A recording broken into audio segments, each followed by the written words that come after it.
Start कर रहे हैं वॉल्यूम 3, ठीक है। और वॉल्यूम 3 के पहले 3 चैप्टर आज हम करने वाले हैं, ठीक है। उन 3 चैप्टर में से सबसे पहले मैं करा रही हूँ चैप्टर नंबर 3। मतलब अगर आप न्यू एडिशन की बात करें तो न्यू एडिशन में टीएस गरेवाल के अंदर 4 चैप्टर दे रखे हैं आपको। देखो लास्ट ईयर कॉमन साइज और कंपैरेटिव स्टेटमेंट नाम का एक चैप्टर था, वो डिलीट हो गया था, ठीक है। तो इसलिए जो न्यू एडिशन आया इस साल उसमें चैप्टर इंक्लूड नहीं हुआ, बट सीबीएसई ने इस साल फिर से इस चैप्टर को इंक्लूड किया। तो जो आपके पास वॉल्यूम 2 है उसमें लास्ट में आपको ये चैप्टर ऐड करके मिलेगा, ठीक है। वॉल्यूम 2 में आपको लास्ट में ये चैप्टर दे रखा है। अब ये चैप्टर बहुत इजी है, 4 नंबर 3 नंबर का क्वेश्चन आपको मिलता है यहाँ से, और बहुत इजी है इसमें से मार्क्स गेन करना। भाई जैसे कि बच्चों को कैश फ्लो बहुत डिफिकल्ट लगता है, तो एक बार को चलो आपने कैश फ्लो छोड़ दिया, 20 नंबर की आपकी वॉल्यूम 3 है, तो 20 में से अगर आपको 8 नंबर का कैश फ्लो नहीं आता तो 12 नंबर जो है वो आप अपने रिमेनिंग 4 चैप्टर से गेन कर सकते हो बहुत आसानी से। तो सबसे पहले मैं आपको करा रही हूँ इसमें चैप्टर नंबर 3 जो हुआ करता था पुरानी बुक में, और नई बुक के अकॉर्डिंग आपको वॉल्यूम 2 में ये चैप्टर मिल जाएगा, ठीक है। अब ये चैप्टर है क्या? चैप्टर का नाम है comparative statement and common size statement. देखो जो आपकी वॉल्यूम 3 है, वॉल्यूम 3 है the analysis of financial statements. और फाइनेंशियल स्टेटमेंट को एनालिसिस करने के हमारे पास 4 टूल्स होते हैं। पहला टूल कंपैरेटिव स्टेटमेंट्स, दूसरा टूल कॉमन साइज स्टेटमेंट्स, तीसरा टूल रेशियो एनालिसिस, और चौथा टूल है कैश फ्लो स्टेटमेंट। तो दैट मींस ये पूरी ही बुक इन टूल्स के ऊपर ही बेस्ड है, जो कि 3rd चैप्टर से शुरू होते हैं और 5th चैप्टर तक रहते हैं। यानी कि 3rd चैप्टर में किसको बोल रही हूँ? इस वाले चैप्टर को। मेरे लिए 4th चैप्टर अकाउंटिंग रेशियो है और 5th chapter cash flow statement है, ठीक है।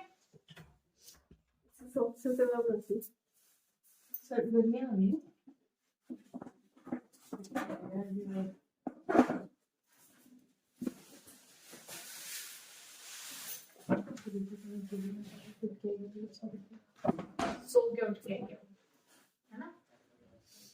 गुस्सा नहीं, सो के उठ के आइए। गुस्सा गुस्सा है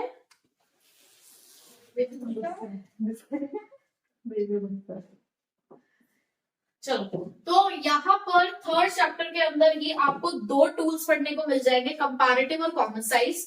आपको कंपैरेटिव बैलेंस शीट बनाना भी सीखना है और कॉमन साइज बैलेंस शीट बनाना भी सीखना है। तो पहले मैं सिर्फ बैलेंस शीट बता रही हूँ आपको, फिर ऐसे ही कंपैरेटिव प्रॉफिट एंड लॉस और common size profit and loss बनाना हम सीखेंगे। एक ही क्वेश्चन से मैं आपको कंपैरेटिव और कॉमन साइज दोनों बता दूंगी, ठीक है। इसके बारे में जो डिटेल डिस्क्रिप्शन है कि क्या होते हैं ये क्या नहीं होते, वो जब मैं अभी आपको 2nd चैप्टर पढ़ाऊंगी हम उसमें पढ़ेंगे कि क्या होते हैं। अभी हम इसको प्रैक्टिकली सीख लेते हैं और थ्योरेटिकली ये क्या है वो भी हम चैप्टर नंबर 2 में सीखेंगे, ठीक है। अब देखो आपके सामने मैंने यहाँ पर एक बैलेंस शीट बना रखी है। आपको क्वेश्चन में इतना पोर्शन बना बनाया मिलेगा, इतनी बैलेंस शीट आपको बनी बनाई मिलेगी, और आपको एज इट इज इसको कॉपी करना है।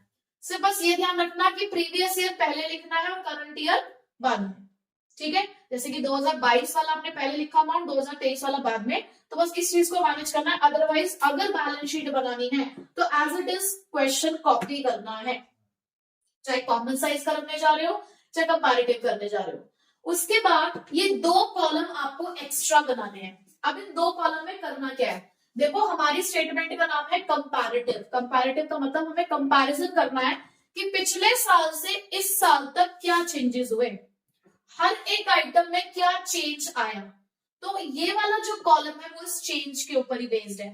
तो 3rd कॉलम हम बनाते हैं एब्सोल्यूट चेंज, ठीक है। कौन सा कॉलम बनता है? Absolute change. जहां पर अगर ये मेरा कॉलम नंबर ए है, ये कॉलम नंबर बी है, तो ये मेरा कॉलम नंबर सी है जिसका अमाउंट कैसे निकलेगा? बी माइनस ए से। बात समझ आ गई? उसके बाद जो मेरा कॉलम नंबर डी है वो होता है हमारा परसेंटेज चेंज, यानी कि यहां तो हमें पता चलेगा इन फिगर्स कि कितने अमाउंट से चेंजेस आए हैं, यहां हमें पता चलेगा कि कितने परसेंटेज से हमारे जो फिगर्स है वो चेंज हुई है, यानी कि जो चेंजेस आए आइटम में वो कितने परसेंटेज से आए हैं। तो डी वाले को आप निकालोगे C divided by A into 100, C divided by A into 100, ठीक। तो सबसे पहले हम एब्सोल्यूट चेंज वाला कॉलम निकालते हैं which is B minus A। Simply आपको चेंज निकालना है, क्लोजिंग माइनस ओपनिंग कह सकते हो। तो ये आ गया आपका 50,000 फिर आया, अब देखो 1 लाख में से 2 लाख माइनस कर रहे हो तो माइनस का 1 लाख आया ना, तो आपको इसको ब्रैकेट में यूज करना है। उसके बाद 1,50,000 माइनस 1 लाख यानी कि 50,000। और क्या टोटल में कोई चेंज दिख रहा है आपको? नहीं। ठीक है, ये कोइंसिडेंस है कि दोनों साल का जो टोटल है वो इक्वल है, जरूरी नहीं है कि ऐसा हर बार होगा। उसके बाद 4 लाख माइनस 3 लाख 1 लाख, 2 लाख माइनस 3 लाख, यहां पर भी नेगेटिव आ रहा है, यहां पर भी नेगेटिव आया, यहाँ पे कोई चेंज नहीं है। ठीक है, अब आपको परसेंटेज निकालनी है, तो परसेंटेज निकालने का तरीका क्या है? C अपॉन में A, यानी कि 50,000 डिवाइडेड बाय 3 लाख इंटू 100। ये कैलकुलेशन ना आप लोग रफ में करोगे, अब मैं तो यहाँ पे बना नहीं सकती रफ क्योंकि मेरे पास जगह नहीं है। आपने ये काम रफली इसी के नीचे वर्किंग नोट लिखे और फटाफट रफली आपने इसको कैलकुलेट कर दिया। जरूरी नहीं कि बहुत ज्यादा उसको सजा सजा के आप कर रहे हो, बस हाँ आपने सामने लिख दिया शेयर कैपिटल, फटाफट उसकी परसेंटेज निकाल दी। ठीक है, उसके बाद 1 lakh divided by 2 lakh divided by 2 lakh into 100। फिर उसके बाद 50,000 डिवाइडेड बाय 1 लाख इंटू 100। ऐसे ही यहां पर भी 1 lakh divided by 3 lakh into 100। फिर 1 lakh divided by 3 lakh into 100। ठीक है, अब बस हमें क्या करना है? परसेंटेजेस कैलकुलेट करनी है। अब हमने यहाँ पे परसेंटेजेस निकाल ली है, सिर्फ हमें क्या करना है? फॉर्मूला याद रखना है। देखो कंपैरेटिव स्टेटमेंट के अंदर क्योंकि कंपैरिजन कर रहे हो तो आपको यहाँ पर कॉलम कौन सा बनाना है? Absolute change. उसी एब्सोल्यूट चेंज की आपने परसेंटेज निकाल देनी है, बस सिंपल आपकी बैलेंस शीट बन गई कंपैरेटिव। ठीक है, अब सेम हमारे पास डेटा है, यहां तक सेम रहेगा और अब हम करेंगे इसी क्वेश्चन को कॉमन साइज से, तो ये 2 कॉलम अब उसके अंदर चेंज हो जाएंगे। ठीक है, देखो अब इसी क्वेश्चन को हम कॉमन साइज से करते हैं। देखो कॉमन साइज का मतलब क्या है कि जब आप परसेंटेज कैलकुलेट कर रहे हो तो आप एक बेस कॉमन लेके चल रहे हो, यानी कि एक सेम बेस लेकर आप सारी परसेंटेज कैलकुलेट कर रहे हो और यहाँ पर इंडिविजुअल परसेंटेजेस निकलेंगे। अब यहाँ पे कोई चेंज नहीं निकलेगा, यहाँ पे सिर्फ हर एक आइटम को इक्वल इंपॉर्टेंस देते हुए हम हर एक आइटम का इंडिविजुअल परसेंटेज निकालेंगे, दोनों सालों का अलग अलग। ठीक है, तो यहाँ पे देखो अब जो 2 कॉलम बने हैं वो 2 कॉलम मैंने सेम डेट लिख दिया और ब्रैकेट में यहाँ पे क्या लिख दिया? परसेंटेज। अब ये परसेंटेज निकलेगी कैसे? देखो अगर आप कॉमन साइज बैलेंस शीट बनाते हो तो वहां पर जो आपको बेस मानना है वो मानना है total of your balance sheet, यानी कि हर किसी के बेस में आपको 6 लाख रुपीस लिखना है। अब देखो यहाँ पर दोनों सालों का टोटल सेम है, बट अगर सपोज यहाँ पे 6 लाख और यहाँ पे 10 लाख होता तो जिस साल की परसेंटेज कैलकुलेट कर रहे हो उसी साल का टोटल लेना है, यानी कि एक ही साल का टोटल दोनों जगह चलेगा। जब 2022 की परसेंटेज कैलकुलेट कर रहे होगे तो 2022 का टोटल लेना है। जब आप 2023 का परसेंटेज कैलकुलेट करोगे तो 2023 का टोटल लेना है। ठीक है, तो किस तरीके से टोटल निकलेगा? किस तरीके से परसेंटेज निकलेगी? 3 lakh divided by 6 lakh into 100। ऐसे ही यहां पर 2 lakh divided by 6 lakh into 100। फिर उसके बाद इसके लिए 1 lakh divided by 6 lakh into 100। ये परसेंटेज कैलकुलेट कर लिया है। देखो सबके अपॉन में यहाँ पे 6 लाख है क्योंकि 2022 का टोटल 6 लाख था। ऐसे ही 2023 के टोटल की अगर हम बात करें तो क्योंकि यहाँ पर भी जो टोटल है वो 6 लाख है तो सबके बेस में हमने 6 लाख लिखा और परसेंटेज कैलकुलेट कर दिया। अब आपको दिख रहा होगा कि यहाँ 100 लिखा है, क्यों? क्योंकि देखो 6 lakh divided by 6 lakh into 100।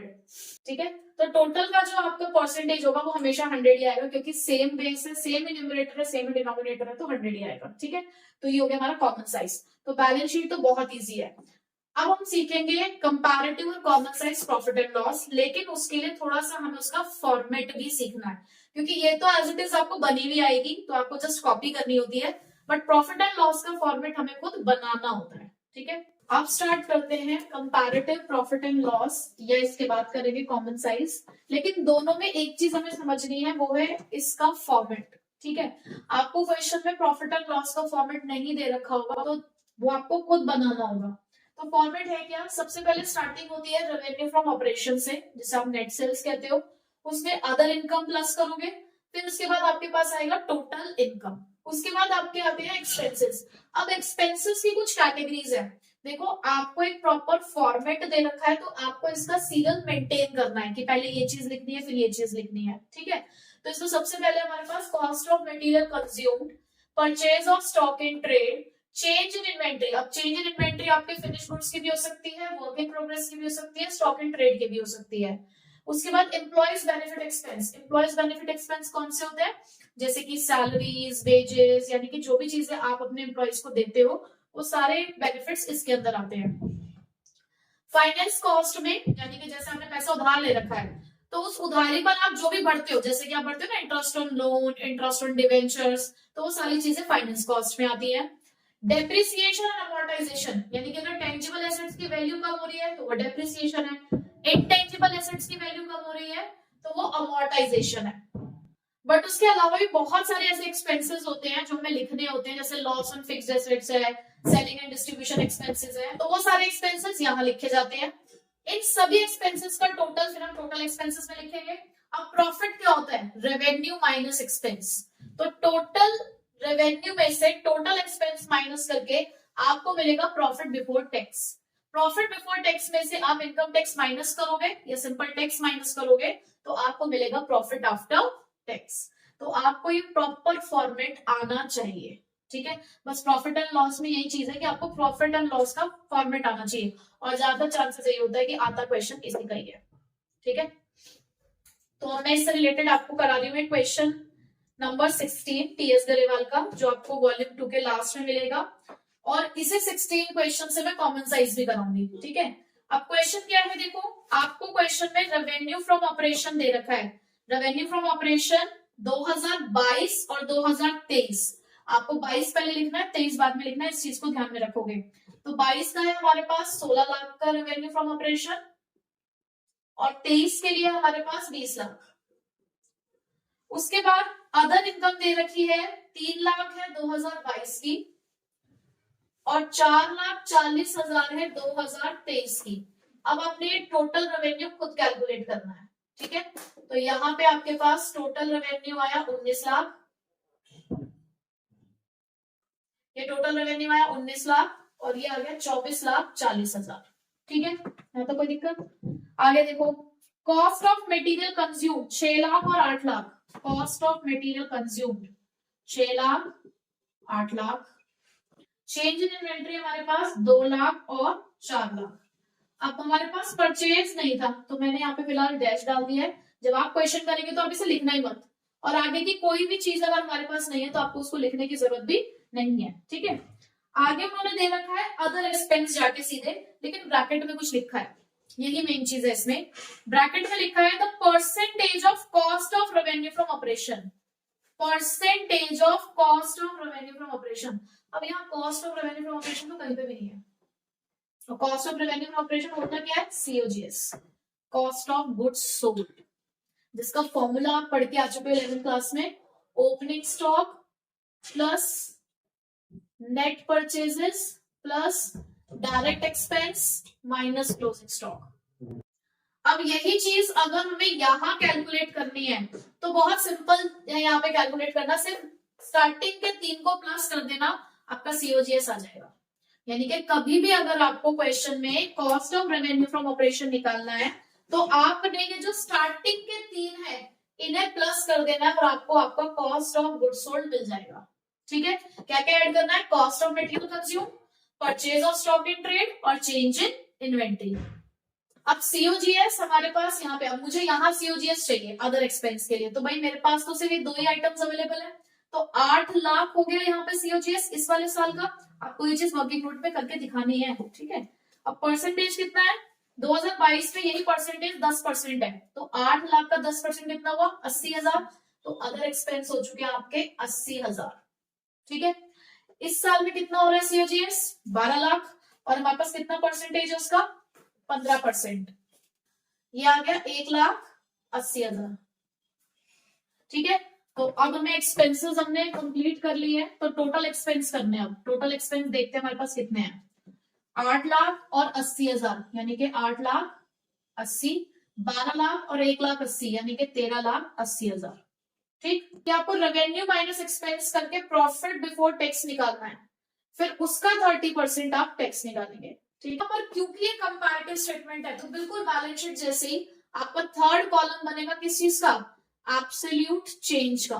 ठीक है, सी कॉलम, जो कैसे निकालते हो, बी माइनस ए। और इधर बनेगा आपका परसेंटेज चेंज का कॉलम, जो कैसे निकलता है, सी अपॉन ए इंटू में 100। तो अब एब्सोल्यूट चेंज के लिए 20 लाख माइनस 16 लाख कितना आ गया, 4 लाख। 4,40,000 माइनस 3 लाख 1,40,000। बस इसी तरीके से आपने सारे चेंजेस निकालते जाने हैं। तो अब हमारे पास ये comparative statement of profit and loss में मैंने सारे यहाँ पर जो डिफरेंसेस थे वो लिख दिए हैं। ठीक है, तो यहाँ पर हमने सारे एब्सोल्यूट चेंजेस निकाल दिए हैं और उसका परसेंटेज, परसेंटेज कैसे, यानी कि 4 lakh divided by 16 into 100, 4 lakh divided by 16 lakh into 100, 1,40,000 divided by 3 lakh into 100। तो इस तरीके से करना है सब में कि यहाँ पर ये आपका एब्सोल्यूट चेंज है, ये इस साइड के बैलेंसेस आपको बेस लेने हैं इंटू 100। यहाँ पे एक चीज ध्यान रखना कि आपको रेवेन्यू माइनस एक्सपेंस करके प्रॉफिट बिफोर टैक्स निकालना है, फिर उसका 30% आप टैक्स निकालेंगे। ठीक है, तो हम इसी क्वेश्चन को कॉमन साइज से करते हैं। जैसे मैंने आपको बैलेंस शीट में बताया कि बैलेंस शीट में जो आपको बेस लेना था कॉमन, वो था टोटल ऑफ बैलेंस शीट। जब आप प्रॉफिट एंड लॉस बनाएंगे तो प्रॉफिट एंड लॉस में आपको बेस लेना है रेवेन्यू फ्रॉम ऑपरेशन, पहली वाली चीज, यानी कि जो आपकी नेट सेल्स है, जो आपका रेवेन्यू फ्रॉम ऑपरेशन है, वो आपको बेस लेना है सबके अपॉन में। यानी कि जब आप 2022 की परसेंटेज निकाल रहे हो तो आप सबके अपॉन में 16 लाख लिखोगे। तो भाई सेल्स की परसेंटेज अब यहाँ पे हमेशा 100 आएगी। क्यों, क्योंकि 16 lakh divided by 16 lakh into 100। Second वाले की निकालोगे 3 lakh divided by 16 lakh into 100, सबके अपॉन में अब 16 लाख ही आएगा। इसी तरीके से 19 lakh divided by 16 lakh into 100, 6 lakh divided by 16 lakh into 100। जब 2023 पे आओगे तो 2023 में आप रखोगे सबके अपॉन में 20 लाख, क्योंकि 2023 की रेवेन्यू फ्रॉम ऑपरेशन कितनी है, 20 लाख। तो यहाँ पर इसकी परसेंटेज हो गई 100। और दूसरे वाले के लिए 4,40,000 डिवाइडेड बाय 20 लाख इंटू 100। तो सारी परसेंटेजेस आपको इसी तरीके से इसकी कैलकुलेट करनी है। ठीक है, तो इसी तरीके से आपको सारी परसेंटेज कैलकुलेट करनी है, इसके सबके अपॉन में 16 लाख लिख के और इसके सबके अपॉन में 20 लाख लिख के। तो ये परसेंटेज आप खुद कैलकुलेट करेंगे। बस आपके जो चैप्टर नंबर 3 है, यानी कि वही कंपैरेटिव स्टेटमेंट और कॉमन साइज वाला जो चैप्टर है, इसमें सिर्फ आपको ये 4 फॉर्मेट ही प्रिपेयर करने हैं। इसके अलावा कुछ खास आपको इसके अंदर करने की जरूरत नहीं है। ठीक है,